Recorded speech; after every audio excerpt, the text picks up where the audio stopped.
नमस्कार दोस्तों, एक बार फिर से स्वागत है आपका बरवाला विकास चर्चा में। नई शख्सियत, नए चेहरे को लेकर हम हाजिर हुए हैं आपके साथ बरवाला विकास चर्चा में। यहाँ कोई छोटा बड़ा नहीं है, हर आवाज की कीमत है, कोई भी बात रख सकता है। हमारा मुद्दे होते हैं बरवाला के विकास के, तो उसी पे हम चर्चा करते हैं। आज हमारे साथ जुड़े हैं पूर्व पार्षद मनीराम सिंगला। लगातार इन्होंने 2 बार चुनाव लड़ा था, एक बार चुनाव जीत गए थे, दूसरे चुनाव में कुछ ऐसी घटनाएं घटी जिनके कारण ये चुनाव हार गए। उस बात का भी इनसे पूछेंगे, उस बात का भी ये खुलासा करेंगे कैसे हुआ था चुनाव में। तो फिलहाल हम बरवाला के विकास की बात करेंगे। नमस्कार जी। नमस्कार। आपका हमारे बरवाला विकास चर्चा में स्वागत है। आप सभी को और बरवाड़ा शहर वासियों को मेरी राम राम। और मैं आपको का भी आभार प्रकट करता हूं कि आप लोगों ने ये अच्छा एक मुद्दा उठाया हुआ है, जो शहर की हमारे छोटी छोटी समस्याएं और जो आगे हमारे कार्य है विकास के, उनको लेकर आपने बहुत ही अच्छा कार्य करने शुरू किया। इसके लिए आप बधाई के पात्र हैं। मनीराम जी, आप वार्ड नंबर 2 से चुनाव जीते थे, आज उसी वार्ड नंबर 2 की बात करते हैं। आज जो फिलहाल जो मौजूदा पार्षद हैं दिनेश बजाज, कैसे काम कर रहे हैं और आपके वार्ड के अंदर क्या समस्याएं हैं? हमारे वार्ड में तो लगभग काम ठीक ही हो रहे हैं, ऐसी समस्याएं भी कुछ नहीं है ज़्यादातर। अब जो एक समस्याएं आई हुई है सीवरेज, हमारे वार्ड में नई सीवरेज लाइन डल रही है जो नॉर्म के तहत नहीं डल रही, और जो पब्लिक हेल्थ है इनकी जो या ड्राफ्टिंग है या जो प्लानिंग ब्रांच है, इन्होंने ये नहीं सोचा कि जो आज सीवरेज डाल रहे हैं हम वो 8 इंची डाल रहे हैं। जबकि आज स्थिति ऐसी है कि हम घर बनाते हैं, मकान बनाते हैं, कोठियाँ बनाते हैं 8 से 9, 6 से 8, 9, तो हम अंडरग्राउंड अपने अंदर का वेस्टेज पानी निकालने के लिए पाइप डालते हैं, और यहाँ तो आबादी का सारा कुछ आना है। तो हमारे वार्ड में जो सीवरेज डले वो 8 इंच है, लेकिन वो अगले 30 साल के लिए प्लान बना के डाले जाते हैं सीवरेज। लेकिन वो प्लान ऐसी है कि वो हमारे आज से 30 साल पहले की भी नहीं कामयाब की है। हमारी जो आबादी है उसके अकॉर्डिंग ही मतलब सीवरेज डालने चाहिए। कहीं जहाँ 1.5 फुट का है, अभी छोटी गली है तो उसमें चलो 1.5 फुट का या 1 फुट का है, या कहीं 2 फुट का है तो उसको ले आओ आगे, जैसे जैसे आगे जुड़ेगा उसमें से लाइन वो और बड़ी होती जाएगी। ऐसा कोई पारदर्शिता से नहीं कार्य है। मनीराम जी, आपको ध्यान में होगा जब आप पार्षद थे तब भी ये लाइनें डली थी सीवरेज की, उस समय इनका साइज क्या था? नहीं, हमारे टाइम में पहला नंबर तो हमारे वार्डों में जो शहर का ऊपरी हिस्सा है और हिस्से में डली थी, यहाँ नहीं डली थी। लेकिन जो ये अपना वार्ड है, ये जो 16, 17, 18 इनमें जो पानी की निकासी के लिए डाले गए थे उसमें साइज 18 इंची के भी थे और 24 के भी। जो मोतीलाल मोती लोहार वाले गए कहला आप या बसाऊ मार्केट कहला, क्योंकि ये बस्ती पानी की भरती है। यानी कुल मिला के जब पहले पाइप डले थे वो बड़े थे, अब जो पाइप डल रहे हैं छोटे डल रहे हैं। आबादी बढ़ गई है, नगर परिषद बन चुका है, नगर पालिका से नगर परिषद बढ़ चुका है, पाइप बढ़ने चाहिए, बड़े होने चाहिए, इन्होंने पाइप का जो साइज घटा दिया है। देख लीजिए, बहुत मुद्दे की बात की है पूर्व पार्षद मनीराम सिंगला ने। मनीराम सिंगला ने खास तौर पे कह दिया कि पब्लिक हेल्थ विभाग की जो प्लानिंग चल रही है वो आगामी 30 साल की नहीं है, अब का टाइम जो है उसके हिसाब से भी पाइप जो है काफी छोटे हैं, पीछे की प्लान। मनीराम जी, पहले थे आप राजनीति में अच्छी तरह रुचि रखते थे, आगे बढ़ते रहते थे, चुनाव हारने के बाद जैसे ही आप पीछे गए, अब जो है अब इतनी रुचि नहीं रखते, इसका क्या कारण? ऐसा है सरदारना जी, चुनाव तो मैं एक भी नहीं आ रहा था। 2005 में मैंने पहले एमसी का चुनाव लड़ा था तो मैं विनर हो गया था, लेकिन काउंटिंग नहीं हुई थी, क्योंकि उस टाइम यहाँ जयप्रकाश MP होते थे और रणधीर सिंह धीरा MLA, वो कांग्रेस के थे। मैं जनहित कांग्रेस पार्टी से बिलोंग करता था, इसलिए मतलब काउंटिंग नहीं हुई थी, डिक्लेयर किया गया था। और मैंने सरेंडर इसलिए किया था मैं कोई देखने वाला गरीब व्यक्ति ना मारा जाए, क्योंकि उस दौरान खरगड़ा कांड भी हुआ था। उन चीज़ों को ध्यान में रखते हुए मैंने विड्रा कर दिया था। चलो ये कर रहे हैं, मैं इन करने को जैसे इनका करना है। उसके बाद 2010 के इलेक्शन में अच्छे वोटों से मेरे वार्ड के लोगों ने बड़े आशीर्वाद और प्यार से इलेक्शन जिताया था। उस दौरान भी मतलब चेयरमैन अपने कांग्रेस के बने थे और विधायक हमारे रामनिवास जी घोड़ेला थे। रामनिवास जी घोड़ेला ने कार्य तो करवाए थे, लेकिन वो भी मतलब एक जैसे था सिस्टम, जो राजनीतिक सिस्टम था उसके तहत ही चले थे। ये लोग, हमारा विडम्बना है हमारे बरवाड़े की कि जो बारी एमएलए बनता है वो कुछ लोगों के हाथों में चला जाता है और 4-4.5 साल उनके हाथों में खेलता है, तब वो दूर हो जाते हैं। जब इलेक्शन टाइम आता है वो दूसरी पार्टी में चले जाते हैं, फिर उसको समझ आती है एमएलए को कि मैं गलत जगह चल रहा हूँ। मुनीराम सिंगला जी, ये तो बरवाला की जनता है, किसी का उधार तो रखती नहीं।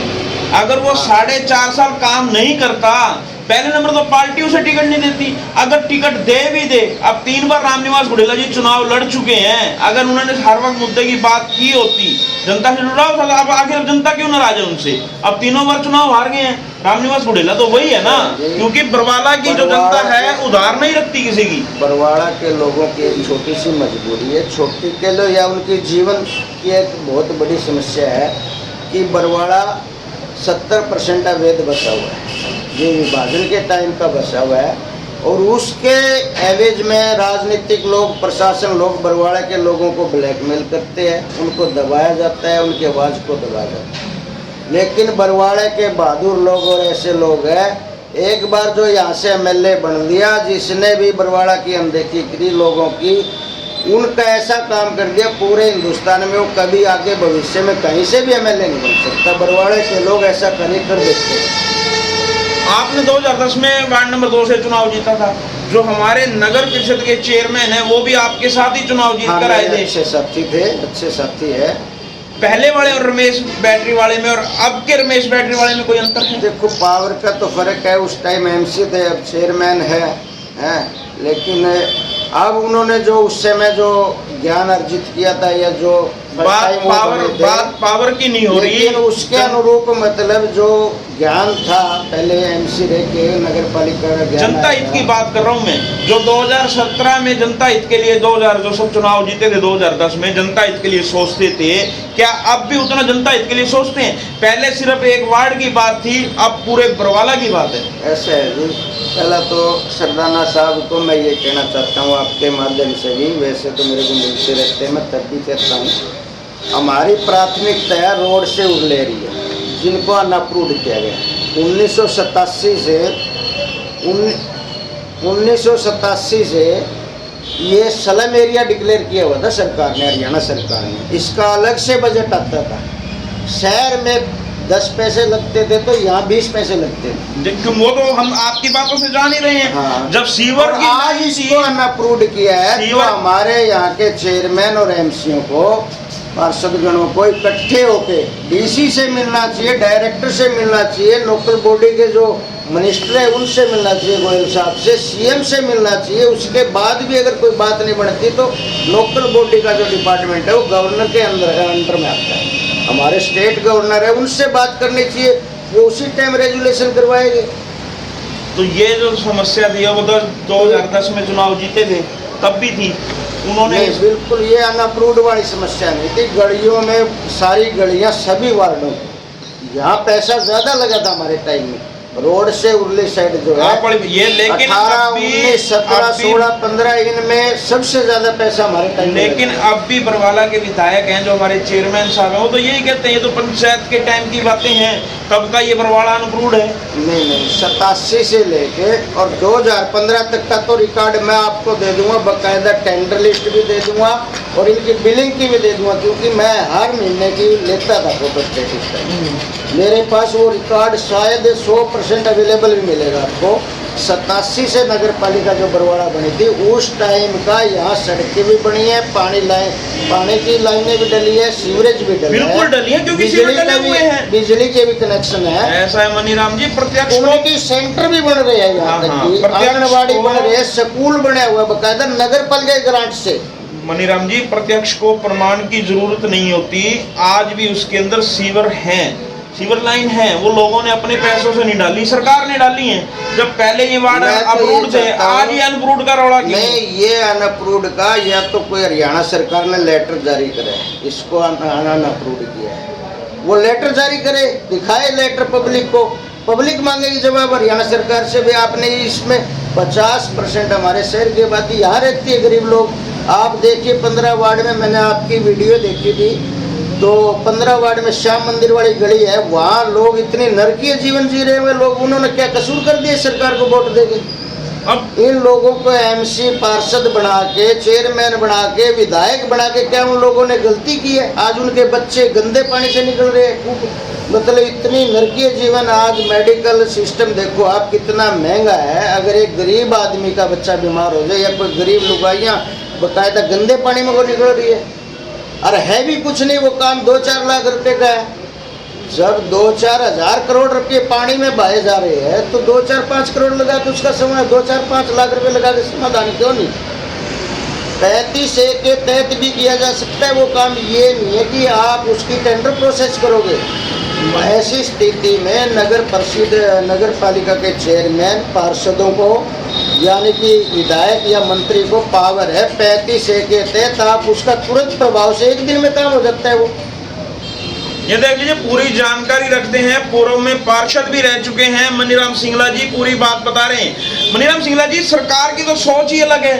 सरकार ने 2022-23 में ऐसी कॉलोनी अप्रूव कर दी जहाँ कोई रहता ही नहीं, जहाँ किसी का घर नहीं, वहाँ के लिए तो सरकार के खजाने भरे पड़े हैं। नहीं, वो तो देखो, मैं उस विषय पर आपको इतना ही कहूँगा कि वो सरकार और कॉलोनाइजरों की सेटिंग है, वो तो देश में सभी जगह चलेगा और चलता रहेगा।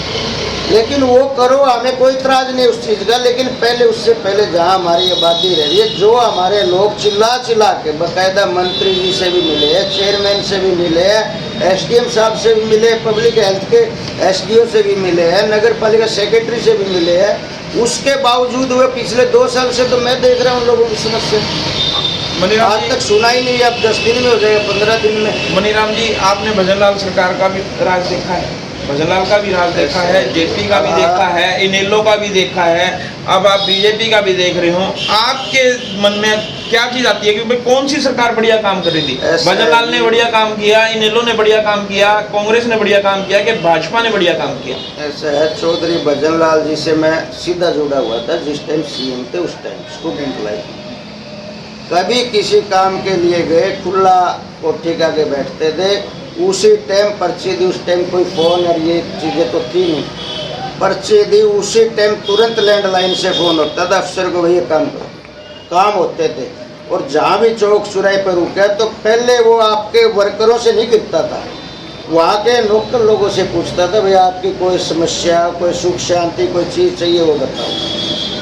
तो राजनीति आज सेवा भाव न रह के एक प्रोफेशन हो गया, एक बिजनेस बना दिया राजनीति को। आज राजनीति बड़ी महंगी प्रणाली होगी, 5-5, 10-10 करोड़, 20-20 करोड़ रुपए इलेक्शनों में लगाते तो वो लोग पब्लिक का कार्य थोड़ी करेंगे। और सबसे ज़्यादा तो दुर्भाग्य ये कि हमारे देश की लगा लो या हमारे शहर की पब्लिक गलत है। मैं तो पब्लिक को कसूरवार मानता हूँ, राजनीतिक लोगों को क्या करो। आप 15-20 दिन त्याग करो, अच्छे कैंडिडेट का चुनाव करो, कौन शिक्षित है, कौन मेहनती है, किसकी बैकग्राउंड क्या है, किसकी प्राथमिकता क्या है, किसके अंदर क्या गुण है, उस आधार पे वोटिंग करो। 15 दिन प्रलोभन में आ जाते हैं शराब के, पैसे के, ये बाहर के लोग आके अपने एजेंट बना देते हैं। वो लोग कुछ बांट देते हैं पब्लिक में, कुछ अपने पास रख लेते हैं और बस वो आए और वो। तो इनको जो महत्व जो देते हैं, जो बरवाड़ा के स्थानीय लोग ही देते हैं। जो स्थानीय लोग हैं, जो नेता बने घूमते हैं, वही लोग आते हैं, भारी को तवज्जो देते हैं और जनता को गुमराह करते हैं। तंत्र में जय नारायण वर्मा जी बने थे, बरवाड़ा ओपन हुआ था 1966 में, बरवाड़ा रिजर्व था। उसके बाद तंत्र में ओपन हुआ तो जय नारायण वर्मा जी बने थे। उसके बाद अगर हमारे बरवाड़ा के अंदर ऐसी ऐसी शख्सियतें थी, हम तो बच्चे थे उस टाइम, चाहते तो उस टाइम 10 से 20 हज़ार 50 हज़ार रुपये में महल्ले बनते थे। खर्चीली प्रणाली नहीं थी, सब लोग भाव से लगते थे, भाई हमारे आदमी को लेना था। आज हम जाति में बंध गए, जातिगत राजनीति से उठना पड़ेगा। दूसरा नंबर ये प्रलोभन त्यागने पड़ेंगे, भाई शराब चल रही है, पैसा बट रहा है, उसमें गलती है। इन लोगों, चाहे वो कितना भी अच्छा इंसान हो, जो ऐसी हरकतें कर रहे हैं उसको तो वोट देना ही नहीं चाहिए। सामाजिक आदमी देखो, उसके अंदर कैलिबर देखो, भाई इसको एडमिनिस्ट्रेटर नॉलेज है, टेक्निकल नॉलेज होनी चाहिए, तो उन लोगों को आगे आना चाहिए। लेकिन उन लोगों के बस की बात रही नहीं। आज वो हिसाब की बात करेंगे, लोग मानते नहीं, शॉर्टकट चलना चाहते हैं, शॉर्टकट में धूप आएंगे। जैसे मनीराम जी आपने अभी बताया कि जैसे ही कार्यकर्ता जाता था मदन लाल जी के पास, लैंडलाइन से फोन हो जाते थे। लेकिन अब जो सरकारें चल रही हैं, मैं आपको बात बताता हूँ, किसान रेस्ट हाउस की महिलाएं 3 बार आती हैं, मंत्री जी को कहती हैं, मंत्री जी हमारे वार्ड में घूरते चल रहे हैं, अवैध शराब बिक रही है, अवैध शराब बिक रही है। 2 बार कह दिया, मंत्री जी हमारे सामने वहीं पुलिस को आदेश देते हैं, लेकिन आज भी वो घूरते चल रहे हैं, बंद होते नहीं। यानी सरकार की कोई अधिकारी मान ही नहीं रहा। ऐसा है जी, सरकार का सिस्टम अब पिछले काफ़ी टाइम से मैं देख रहा हूँ, मतलब हमें भी पढ़े लिखे हैं और राजनीति को अच्छी तरह से, पॉलिटिकल साइंस भी पढ़ी है, तो अच्छी तरह से देख रहे हैं। अच्छा प्रशासक होना एक अच्छे राजनीतिक की पहचान होती है। यहाँ क्या है, मेडिकल तो 9 बजे खुलता है, शराब के ठेके 4 बजे खुल जाते हैं बरवाड़ा में, जबकि एक्साइज डिपार्टमेंट की गाइडलाइन है कि टाइम टेबल रखा हुआ है भाई सुबह 8 से शाम के 8 बजे तक ही ठेका खुल सकता है। यहाँ 4 बजे आपको ठेके खुले मिलेंगे और हर गली में आपको शराब मिलेगी। तो इसके लिए प्रशासन का कोई पैसा तो नहीं लगता? प्रशासन आखिर ऐसी चीजें क्यों नहीं रोक रहा? प्रशासन क्यों नहीं रुकवा रही है? पर ऐसा है जी, प्रशासन के पास कुछ दबाव आ जाता है राजनीतिक, या फिर प्रशासन की सेटिंग चल रही है।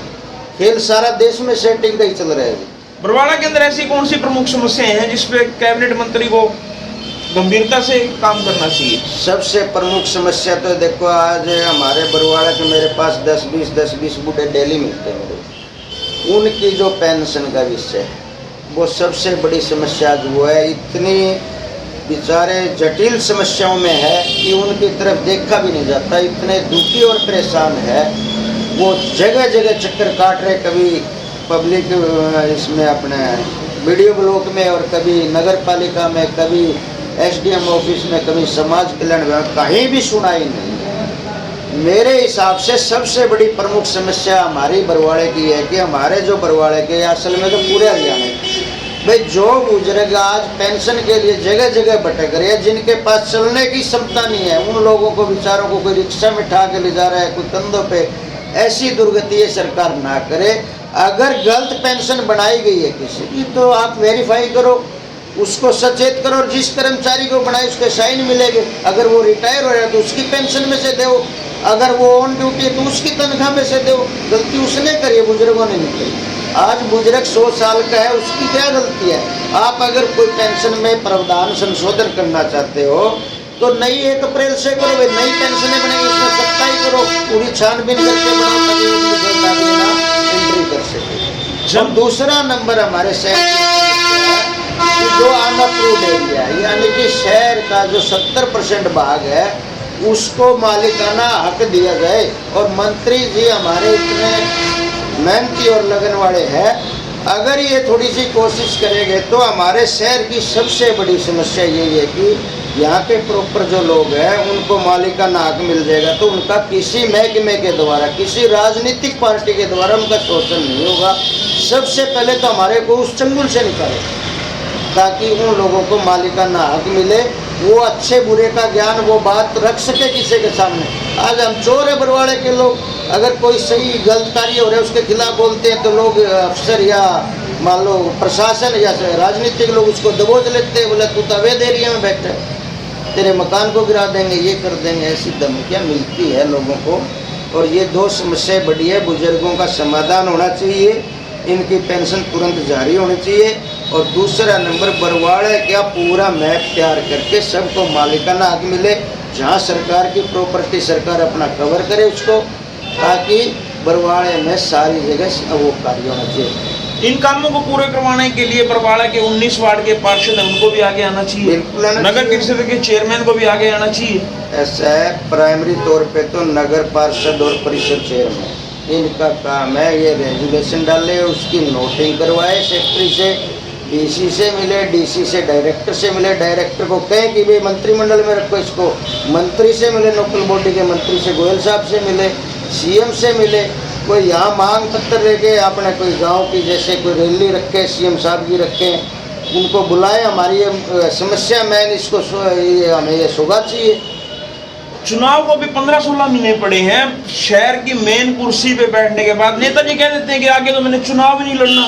इस बयान को आप किस नजरिए से देखते हैं? ऐसा है, आगे तो सबको एक धारणा बना रखी कि बरवाड़ा से दोबारा कुछ एमएलए नहीं बनता। और मैं ये कहता हूँ जो बरवाड़ा का अगर नहीं विकास करेगा वो आदमी बरवाड़ा नहीं पूरे हिंदुस्तान में कहीं से एमएलए नहीं बनेगा।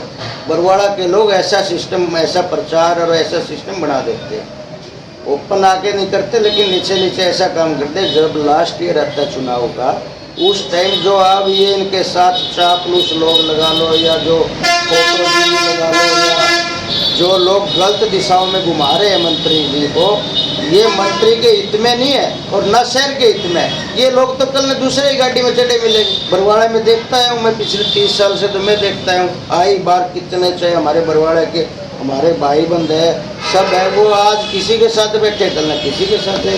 ये बात मैंने घोड़ेला साहब को भी कही थी मेरे टाइम में। जिन लोगों के साथ आप मिलके चल रहे हो ये लोग लास्ट टाइम में किसी और गाड़ी में चढ़े मिले, हमेशा ही होता है, आप भी देख रहे हो। बरवाला के लोग फिर आपसे मिलने लगे हैं, अपनी समस्या लेके आने लगे, क्या फिर से चुनाव लड़ने का ना अपना कोई राजनीति से मैंने तो जब चौधरी कुलदीप बिश्नोई ने जनहित का विलय किया था कांग्रेस में, उसके बाद मैंने राजनीति से कटौत हो गया। और जो आज राजनीति है चापलूसी की और जी हजूरी की है, मैं स्वाभिमानी आदमी हूँ। मैं कभी भी किसी के आगे झुक के नहीं चलने वाला, मैं सही को सही कहने वाला और गलत को गलत कहने वाला हूँ, इसलिए मेरी विचारधारा ही नहीं मिलती।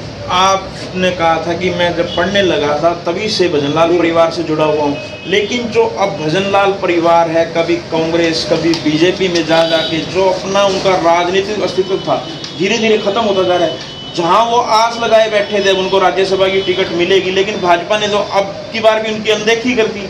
क्या ये सही किया? तो ऐसा है जी, ये तो बड़े लेवल की राजनीति, उन लोगों की क्या चर्चा हुई है, किस विषय पर बात हुई है, अब ये तो बड़ी चर्चा है, इसमें तो मैं आपको क्या कह सकता हूँ। ये है कि जब तक चौधरी भजनलाल जी कहने की बात नहीं है, देसी कहावत है, क्या करे ना, एक थोड़ा पत्थर भी पड़े भारी हो जाए, बार बार पार्टी बदलने से कहीं ना कहीं नुकसान होता है। पार्टी बदलने से नुकसान होता है। हमने पार्टी, मैं कभी कांग्रेस ही नहीं रहा, मैंने 2014 में बीजेपी को वोट करना शुरू किया था, क्योंकि मैंने माननीय हमारे प्रधानमंत्री के जब स्पीच सुनी थी कि भी हवाई चप्पल पहनने वाला भी हवाई जहाज में चलेगा है, तो मतलब जो अपने बेटी बचाओ बेटी पढ़ाओ का नारा दिया था, इन चीज़ों से प्रभावित होकर मेरे के अंदर एक भावना जागी थी कि भी इस देश को मतलब एक अच्छा व्यक्ति मिला जो सही दिशा में लेके जाए। लेकिन आज हमारे प्रधानमंत्री की कॉरपोरेटर घरानों ने, अफसर साहब ने ऐसे जाल में फंसा दिए कि वो भी विवश कर दिए कुछ करने के लिए। तो आपसे भी सवाल इसीलिए पूछा है कि आपने कहा था कि मैं बचपन से यानी पढ़ने के टाइम से इनसे जुड़ा हुआ हूँ, आप तभी से देख रहे थे आदमपुर की जो सीट है जो भजनलाल परिवार के पास रहती थी, अब की बार वो सीट भी नहीं रही। कहीं न कहीं बार बार पार्टी बदलने का असर तो अब होने लगा है ना। तो वो तो चीज़ रहेगी जी। सबसे पहले जब हरियाणा जनहित कांग्रेस पार्टी बनाई थी उस टाइम मैं बड़ा सक्रिय था, मतलब टिकट आवंटन वाली मीटिंगों में ही बैठता। जो हमने जिले की बॉडी का गठन किया था, मैं था, बनवारी लाल लांबा जी आया करते, बिश्नोई सभा के वो थे, बलदेव खोकर था, हमने ऐसे बैठ के कराया करते जो भी कार्य था। बरवाड़ा उपलाने को मैं ही देखता था सर, लेकिन उस समय ठीक था जब इन्होंने मतलब कांग्रेस में पार्टी को विलय किया। हमारे से कोई मतलब कोई ऐसी कोई डिस्कशन नहीं की, एकदम क्या इनकी मतलब बातचीत कांग्रेस से हुई, पार्टी का विलय किया, तभी हमारे को मलाल हो गया था ये गलत फैसला हो। उसके बाद हमने चौधरी कुलदीप बिश्नोई को भी मतलब कांग्रेस में गए, हमने कांग्रेस को वोट नहीं दिया इनको। अगर ये व्यक्तिगत खड़े होता, हमने वे खड़े होता उसको वोट दिया तो सिर्फ इसलिए दिया कि ये भजनलाल का पुत्र नहीं कि कांग्रेस। ये हमारे साथ थे पूर्व पार्षद मनीराम सिंगला, जिन्होंने बरवाला शहर की तो चर्चा की प्रदेश स्तरीय पार्टी को लेकर भी चर्चा हुई। इन्होंने आपने बीती बातें भी बताई, कुछ अपनी बातें रखी भी सही। आप भी हमारे कार्यक्रम बरवाला विकास चर्चा में शामिल हो सकते हैं। हमारा कार्यक्रम बिल्कुल निःशुल्क है। हर रविवार को शाम 7 बजे हरियाणा लहर पर आप इस प्रोग्राम को देख सकते हैं और हमारे YouTube चैनल हरियाणा लहर पर भी इसे देख सकते हैं।